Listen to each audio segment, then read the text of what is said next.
saved her from suffering worse harm. For almost everyone else, the episode was a matter of hearsay and conjecture, unproven and easily forgotten. Besides, the Odegaards quickly sold their store in Hatton and set out for parts unknown. People stopped talking about them before very long. I don't believe that anyone was ever punished for the assault on that poor child, or not officially. Still, some higher form of justice may have been at work because, one way or another, Bruce Gruber went to jail. As for the object of Bruce's seemingly unrequited passion, she absconded too. The South African girl, they called her. Colonel Barker drove her to the airport on the day that followed Quentin Vasco's death, even before the man's body was found. She left no message, or anyway, none for me. She just marched aboard an airplane and disappeared. Good riddance, everyone said. Her departure merely confirmed what everyone had believed all along. That girl was trouble. And she was. I know she was. I know that better than anyone. Part 1. 1.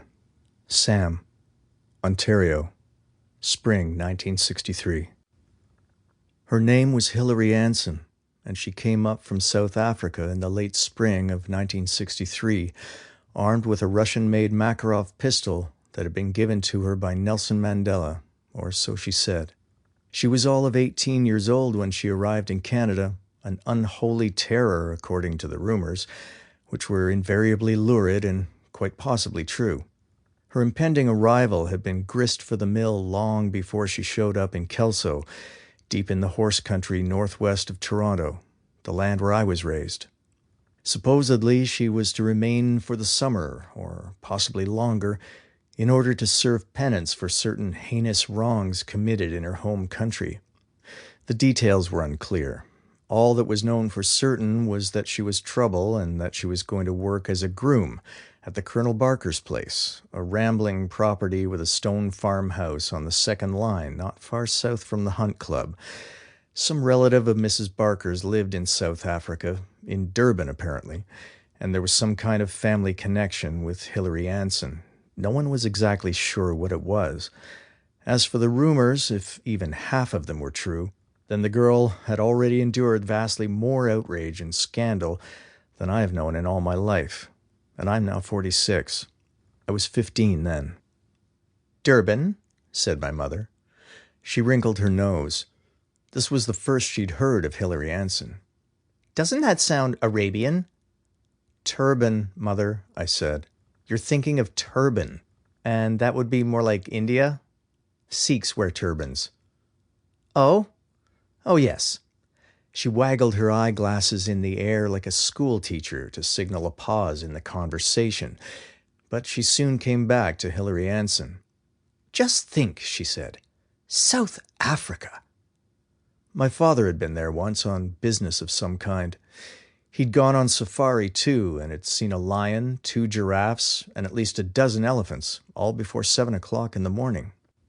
"And that was just for starters," he told us later. I did a presentation about it at school featuring an out-of-focus snapshot of my father in a wide-brimmed hat, slouching in the passenger seat of a Land Rover beside a bare-headed black driver.